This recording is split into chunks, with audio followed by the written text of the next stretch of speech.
Les grosses têtes de Philippe Bouvard sur RTL.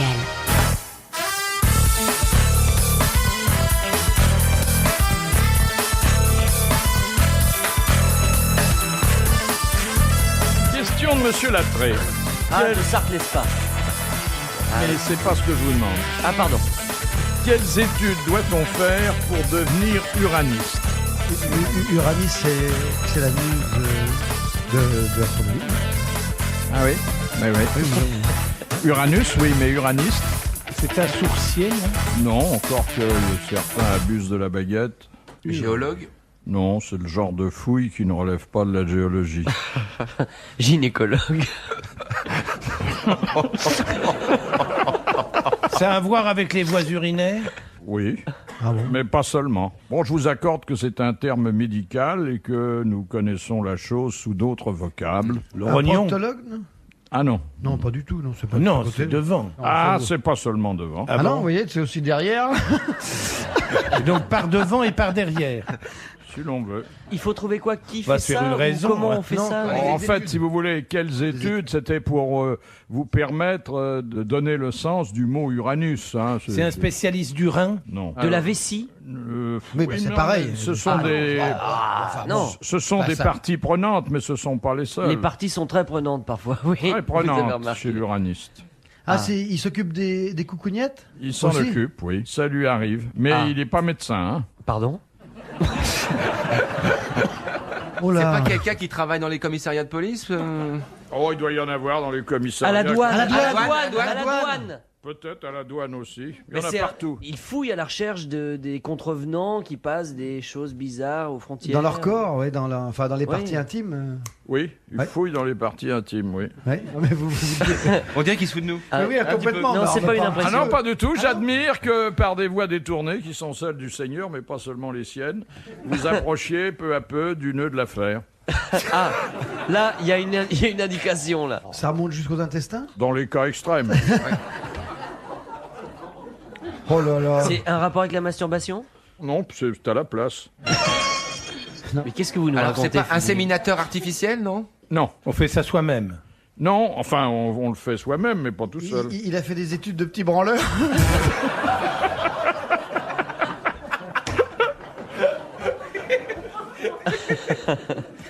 Vous voulez dire par là que ce serait un personnage qui pourrait être un homme et une femme et qui se livrerait à des attouchements sans avoir l'autorisation du corps médical. Oui, mais l'autorisation de la personne intéressée, mais pas une femme, hein. Pas Ah, une c'est femme. que sur des hommes. Ah bon? Sur des hommes. Ah, c'est un peu homosexuel? Mais exactement. Quoi? L'uraniste est un homosexuel, c'est le terme médical. Ah, alors là. Eh oui. Eh ben, dites donc. Eh oui. Oubliez le ur et ne pensez qu'à ce qui suit. C'est un homosexuel. Bonne réponse de Francis Perrin, confirmée par Vincent Perrault. Deux garçons qui savent de quoi ils retournent.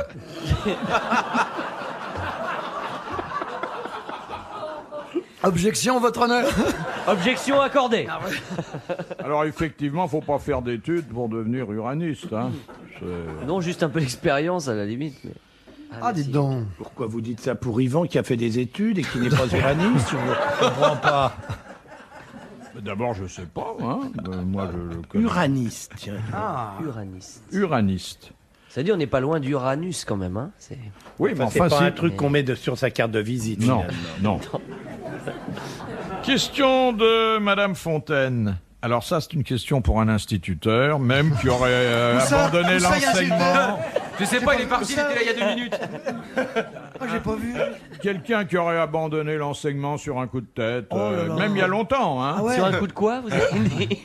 Question de Madame Fontaine. Quelle différence y a-t-il entre périple et grand voyage? Périple, on revient au même endroit d'où on est parti? Non. C'est le contraire. Alors, voyage, on revient au même endroit? Non. Non plus. J'essaye tout, hein. Non, mais Fais les c'était bien efforts, hein, d'essayer. Le périple, on ne passe pas de frontières. Non. Je trouve qu'il y a périple en la demeure. Là.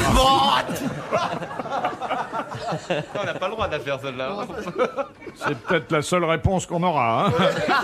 Le grand voyage, c'est quand il n'y a pas d'étape préparée. C'est un voyage qui n'est pas organisé, alors que le périple, on sait où on va Ah, s'arrêter. oui, Non, c'est intéressant pas aussi, ça. Non, c'est pas ça. Je vais leur dire, parce que dans le dictionnaire, ils ont oublié. Le voyage, on y va directos, tandis que le périple, On s'arrête pour grignoter. Voilà. Ouais, c'est intéressant Bien aussi, non, hein? Ouais. On progresse, hein. Je vous dis pas dans quel sens. Alors, un périple. Le périple, on s'en va, et le voyage, on part.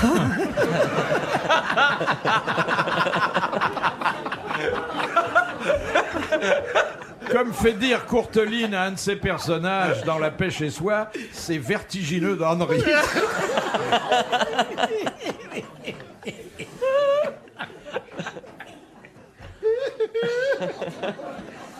Vous la marquez parce que je vais l'oublier, celle-là. Attendez, la formule complète, c'est troublant d'imbécilité et vertigineux d'Henri. Alors, un périple. Non, un périple, on y va à pied. Un grand voyage, on utilise des moyens de transport. Ouais. Hein non, mais écoutez, il n'y a pas de raison. Il y a la que- notion que je de puisse pas seul participer, être plusieurs dans votre question. Ah. On ferait un grand voyage seul et puis un périple Oui. accompagné. Ah ou- oui, Non, c'est pas ça. c'est-à-dire que le périple serait la version sexuelle du voyage. Pourquoi vous voulez toujours mettre du cul dans Oh, tout parce que quand on est plusieurs en voyage, Attendez, la journée, on visite des ruines, mais le soir... on les honore.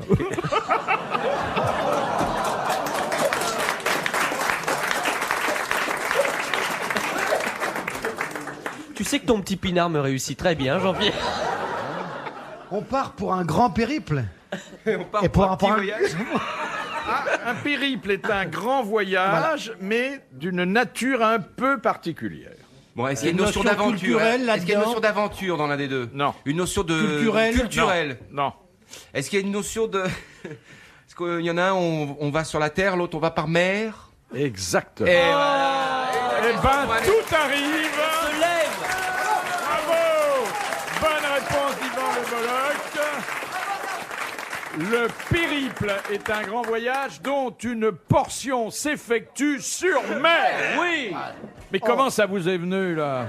Je sais pas, Parce Philippe. que c'est... Je crois qu'il y a un gars qui est rentré vite et qui m'a tendu une perche et est parti. Ah, c'est fou, ça. Ouais.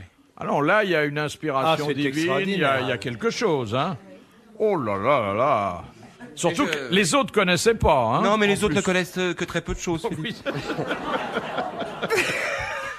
Question un peu plus compliquée, mais bon, qui n'est pas hors d'atteinte de vos méninges. Question de Madame Laporte de Digne. Au XVIIIe siècle, le théologien et physicien Albert le Grand préconisait de manger des mouches et de cracher 3 fois dans la bouche d'une grenouille. À quelle fin? Bah, parce qu'il avait très faim. Non. Il recevait des dames en consultation. Il délivrait des ordonnances après ces consultations où il conseillait aux dames de manger des mouches et de cracher 3 fois dans la bouche d'une grenouille. Pour ne pas tomber enceinte. Exactement. C'était la forme de contraception à laquelle il croyait à l'époque. Ah, il faut Bonne trouver- réponse faut de trouver les Francis grenouilles. Perrin. Non, l'emmerdement dans tout ça, c'est de trouver les grenouilles, c'est de s'imaginer choper le des travail. Non, choper trois Ouais, mouches. ouais. Choper les mouches, c'est pas facile, Oh ben- ça dépend de la saison. Non, non. Une dame qui vient de faire l'amour n'a qu'à manger les mouches qu'elle comptait au plafond précédemment. Je sais pas si je choque ou si je rappelle des souvenirs. Bah, c'était- Mais les grenouilles, malheureusement, il y en a de moins en moins. Dans les bénitiers. Dans les jardins, il y en a presque plus. Dieu sait si pourtant- c'est utile contre les pucerons, les petites bêtes. C'est formidable, les grenouilles, les crapauds, magnifiques. On Rendez- parle pas assez de la grenouille. Parlons de la Ah oui, grenouille. oui. Ah non, la cuisse de grenouille. On a vu trop d'importations ces derniers temps de la grenouille de Yougoslavie, ces énormes cuisses comme ça, comme des athlètes. Mais quand on dirait du plastique, c'est quoi? Parce que t'avais pas enlevé C'était quoi? l'emballage. de la- Ah, c'était le cellophane. Mais ce qui est bon d'ailleurs, c'est comme dans l'escargot, c'est la sauce, parce que la viande elle-même a Ah, peu si, si, si, d'intérêt. non, c'est très bon la chair de. Non, mais moi je suis d'accord avec Ah, Jean-Pierre. c'est pas mauvais. Enfin, nous sommes les c'est seuls fort. à manger ça, hein. Vous savez que j'ai rendu malade un Anglais un jour, un grand pilote anglais, etc. Il avait toujours entendu parler des escargots sans avoir jamais mangé d'escargots. Il était là avec sa fiancée, on va dans un petit restaurant, tout ça, et puis moi, une douzaine d'escargots, je peux pas résister devant une douzaine d'escargots. Puis je dis mais take that, try, essaie au moins quoi. Il dit bon oui oui oui, et de la pointe de la fourchette avec sa fiancée pour me faire plaisir, ils prennent 6 escargots chacun. Ils ont été malades parce que en fait, il m'a expliqué le lendemain que ça les avait pas rendus malades, mais ça les avait dégoûtés. Ils avaient l'impression d'avoir mangé des trucs qui étaient innommables. Moi, j'ai rencontré un jour en autostop un Australien qui était venu en France et qui espérait désespérément manger des cuisses de grenouille. Et c'est vrai que c'est pas si courant que ça dans les restaurants. Avant, c'était un plat très populaire parce qu'il y en avait beaucoup. Dans les routiers, partout, on trouvait des grenouilles. Maintenant, c'est fini. C'est un plat plutôt rare et qui n'est pas bon marché. Et alors, effectivement, j'avais trouvé sympathique et j'avais envie de lui faire goûter des cuisses de grenouille. Mais j'ai téléphoné dans tous les azimuts pour essayer de lui faire goûter des cuisses de grenouille. C'est quand même l'indice d'un grand cœur, d'une générosité assez rare, de téléphoner dans tous les restaurants pour offrir des cuisses de grenouille à un autostoppeur. Ça, moi, chapeau. Mais écoutez, j'ai rencontré aujourd'hui les Stomp. Je ne sais pas si vous avez entendu parler de ce groupe absolument magnifique. C'est des machins qui font de la musique sur des poubelles. Oh non, c'est pas des machins. Bon, attends, ils tapent sur des poubelles. Non. Vous les avez rencontrés en boîte, peut-être, non? Non. Ils prennent des marteaux pour taper sur des machins de je ne te permettrai pas de dire ça. Va à la Cigale, va regarder, tu verras un admirable numéro, c'est exceptionnel. Oh, c'est les tambours du Bronx, c'est un peu moins bien. Mais pas du tout, mais arrête de dire des conneries. Ne parle pas de choses que tu n'as pas vues et que tu ne connais pas. Hein? Alors, ils n'ont jamais mangé de grenouille, d'escargot. Il les a emmenés en stop encore? Non, pas du tout. T'as intérêt à avoir un smearmork, hein, parce qu'ils sont nombreux. Je les ai rencontrés par hasard ce matin et sans tambour ni trompette, allez hop! Ils m'ont dit on voudrait manger des escargots. Alors je lance un appel. Attendez, vous tenez un restaurant pour que les gens rentrent comme ça et disent on voudrait des escargots. Mais ils sont pas rentrés chez moi dans mon appartement, un type a pas frappé pour des... Non, je les ai rencontrés, je vous dis pas où, ça n'a aucune espèce d'importance. J'ai rencontré Vous leur êtes manager. honteux de l'endroit où vous les avez rencontrés. Pas du tout. Donc il y a en Alsace un petit artisan qui fait des conserves d'escargots de Bourgogne qui sont absolument admirables. J'en ai goûté une fois, j'ai perdu son adresse. S'il veut bien me renvoyer son adresse, car je voudrais leur acheter des escargots pour leur offrir, pour qu'ils puissent en faire chez eux en Angleterre. Ça, c'est formidable. Non, ça, c'est... Cela dit, les escargots de Bourgogne préparés en Alsace, ils sont fatigués à l'arrivée. Mais hein. non, Non, à tout le chemin. l'escargot Ils font de un long Bourgogne, c'est périple, un hein. type d'escargot. Il faut Comme le préciser. petit gris, il y a du petit gris partout. Ah ouais. Pas seulement où il y a du gris. Du petit gris qu'on roule. Ça, c'est pour arroser les rosiers. Mais je me souviens de la phrase qui concluait le discours de mes pauvres Anglais qui avaient été malades toute la nuit. Il me dit en anglais, j'ai pas compris tous les mots tout de suite, donc Il après a il m'a dit traduit. c'est un prêté pour un rendu. Ben, c'était pas loin. Il me dit écoute, tes escargots, j'ai essayé pour te faire plaisir. À manger, déjà, c'était pas bon, mais alors à vomir, c'était pire. Question de Monsieur Lucas. Vous Quel est- considérez que le sujet est traité, vous passez à une autre question. peut-être fait si le je tour. comprends Non, je ne veux pas l'épuiser aujourd'hui. bien. Ni abuser des bonnes choses. Question de Monsieur Lucas. Quelle est la plus ancienne méthode connue pour faire cuire un œuf? De s'en aller? Va te faire cuire un œuf. Ça remonte à l'Égypte ancienne et même un peu avant sans doute, mais on a des traces de Mais ce à la procédé. coque, sur le plat Oh, Ouais. En fait, il s'agissait que l'œuf devienne comestible. hein. Est-ce que le soleil est la source de chaleur? Non, Je sais pas, on jette la poule dans le feu direct. C'est de la non pierre chaude. non. Avec une pierre chaude, non? Bien avant que... Et quand soi-même, quand on le réchauffe, quand on le couve? Ah, tu rigoles, Là, tu mais fais un on a œuf failli dur, le là. faire. Attends, mais... C'était Siménon, je crois, qui voulait faire ça dans la vitrine d'un grand magasin, faire couver une femme. Alors, comment est-ce qu'on les faisait cuire? Donc, c'est pas dans de l'eau. Ah, c'est vraiment un procédé rudimentaire, mais efficace. On les jetait dans le feu, tout simplement. Non. C'était avant le feu. Avant le feu. Alors là... On le mettait sur sa couche, dans son lit. Non. La Une chaleur, technique. la chaleur animale et la chaleur humaine n'y sont pour rien. Le soleil non plus, on a dit. Et le soleil non plus. Et le feu non plus, puisque Et vous le venez de feu dire non plus. Et si jamais vous êtes en panne de gaz ou d'électricité, c'est un procédé que je vous recommande, mais il faut une grande cuisine. Qu'est-ce que c'est? On ne fait pas de gestes, s'il vous plaît, monsieur. J'imagine qu'il on le s'agit. On le roule, oui. Il on le suffit roule pas avec de le- Oui, vous Non, avez, il vous avez suffit mal pas de interprété le geste du Ah non, monsieur, non, je sais là. pas, Philippe. non, vraiment, là, c'est... Philippe, le fait de l'agiter ne le cuit pas, je vois pas comment. De l'agiter très fortement, alors. Alors, l'agiter comment? Mais dans tous les sens. et de bas en haut, mais... Non, monsieur Perrin, non. Non, j'ai rien dit. Non, le geste est de trop, même à la radio. Je me suis gratté la tête, j'ai vu ça. Est-ce qu'on utilise un mouvement similaire à celui de la... Non. Ça, jamais j'aurais pensé un coup pareil. Ça, c'est Vincent. Ça. Oh là là là là. Excusez-moi, Voilà, là, on part j'ai dans mis un... les formes, je l'ai dit avec beaucoup de... J'étais bien... Non, Oui, mais C'est le même résultat. Ah ouais, non. en le faisant tourner sur lui-même très rapidement, Alors, comme voilà. une toupie. Exactement. Et que prenez-vous pour arriver à ce résultat? Je prends ce que je peux, mais je trouverai. Une louche. Non, pas une louche. Une ficelle. Une Oui. casserole. En fait, Ah non, Une fronde, c'est ça? une fronde. Bonne réponse d'Yvan Le Bolloc et merci à Jean-Pierre Coff. Vous placez l'œuf dans une fronde et vous faites tournoyer la fronde. Et au bout de quelques jours, l'œuf est cuit. Ah, c'est formidable.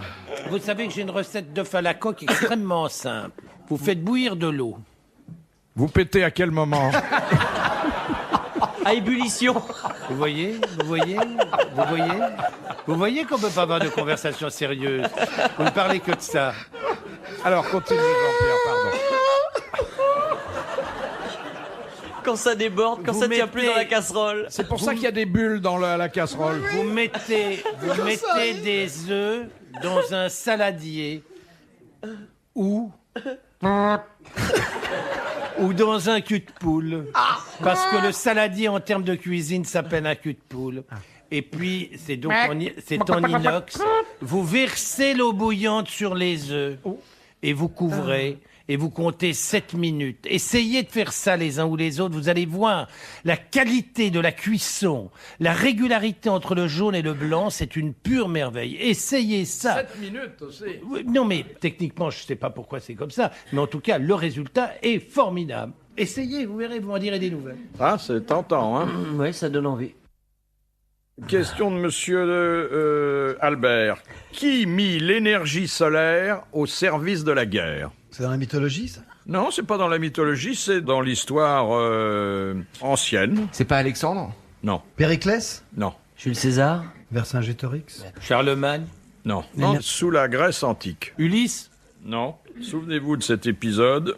Ah oui, mais Justement, on a du mal. Il a aveuglé des troupes avec le soleil et un énorme miroir, Oui. un truc comme ça. Et- Avec les Exactement. boucliers. Avec les boucliers. Avec un miroir, il a c'est- enflammé les voiles de la flotte ennemie. Oh, et c'est royal, Archimède qui a royal. eu cette idée.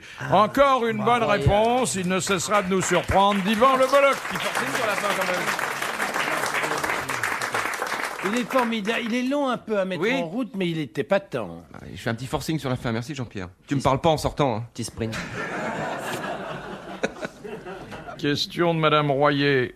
Qu'est-ce que le numerus clausus? Ah, c'est un terme de notaire, non ça C'est pas un terme de droit, ça? C'est, oui, à l'origine un terme de droit, mais finalement qui est employé dans les universités et même dans certaines entreprises. C'est un titre honorifique, non, quand on est super non, fort. non. Non, on met pas ce numerus clausus sur Non. sa carte de visite, non. Alors, essayez de traduire, même en latin de cuisine, numerus fermé. clausus. Alors, numerus. C'est une qu'est-ce clause que de conscience qui exige le secret. Non. Numerus, qu'est-ce que c'est? Chiffre. Non. Nombre. Le nombre. Le nombre. nombre. Enfin, le nombre fermé. Voilà. Voilà. Le nombre fermé. le nombre indivisible. Le nombre limité. De personnes dans une entreprise. Voilà. D'accord. Alors, il y a des numerus Voilà. clausus pour une fonction dans un voilà. concours. Voilà, il faut deux. On ne peut pas dépasser Aller au un sommet. certain nombre. Bonne réponse de Francis Perrin. C'est mes vieux côtés de latinistes qui reviennent comme ça, vous voyez. C'est bien. Hein. Ça doit revenir de loin, là. Oh hein. là. Vous avez fait du latin, vous, monsieur Le Bolloc? Oui, bien sûr. C'est vrai? Ah bah oui, 6e, 5e, 4e. Pourquoi vous posez cette question? Vous voyez bien. Quand même. Alors, Je viens d'apporter la preuve. Oui, oui. Mais il a le latin plus discret que vous. Vous Mais étiez plutôt expert en version latrine, Mais hein, moi, je crois. je n'ai jamais. mais Jean-Pierre a dit qu'il avait à peine le certificat Mais d'études. vous n'avez tout à pas l'heure. honte de dire des choses comme ça. Philippe. Vous devriez vous excuser. Je Franchement. m'excuse de ne pas l'avoir faite plus tôt. Écoutez, pardon, Vous vous vous savez moquez de comme... moi parce que j'ai même pas eu mon certificat d'études. Je trouve ça lamentable, vraiment. Il a eu le numérus Closette. Question de Monsieur Oh, Laporte. c'est minable, vraiment. Je vous trouve Je suis de ton pitoyable. côté, Jean-Pierre, je suis de ton côté. C'est pitoyable, vraiment. Oui, c'est vrai, c'est vrai. Mais vous savez que je m'en veux souvent. Ben oui. Après vous avoir quitté, je pleure toute la nuit. Vous en voulez souvent, mais pas longtemps. Non, mais parce que non seulement j'adore Jean-Pierre, mais je l'admire. Ah oui, mais vous Je êtes pas le seul. l'admire. Et quand je l'ai empêché de faire une grosse colère ou de dire des choses dont nos auditeurs Ah oui, pourraient vous tirer sentez pas profit, je me dis que de toute façon, il les dira à d'autres heures. Question de Monsieur Laporte. En 1960, les Beatles sortent un album dont la pochette est complètement blanche. Pourquoi? Ouais, parce qu'il voulait Parce pas- qu'il il devait voulait être pas à faire poil de photos. dessus et que... Exactement. Ah bon Ils Elle était y censurée. posaient nus et la censure de l'époque s'y était opposée de la même façon qu'on avait condamné Paul Naref pour une affiche placardée dans Paris. Et Bonne comment réponse de Jean-Pierre. Sur un sujet où on m'attend pas, hein, Ouais, là. ça c'est vrai, t'as créé la surprise là. Ah oui, sur Là, les Beatles, tu on nous m'attend épates pas là. là-dessus. ouais. Ah oui, mais... Dernière citation de Monsieur Lavial, qui a dit « Une fille-mère, au moins, n'enfante pas de fils à papa Ah, c'est joli. Ouais, c'est joli, oui. ». Et je vais vous donner une indication. Cet homme est mort il n'y a pas très longtemps. Et sa fille vient de sortir un livre où elle parle de Bazin. son papa. Oui, Hervé Bazin. Bonne réponse de Jean-Pierre Coff. Bravo, merci. À la prochaine.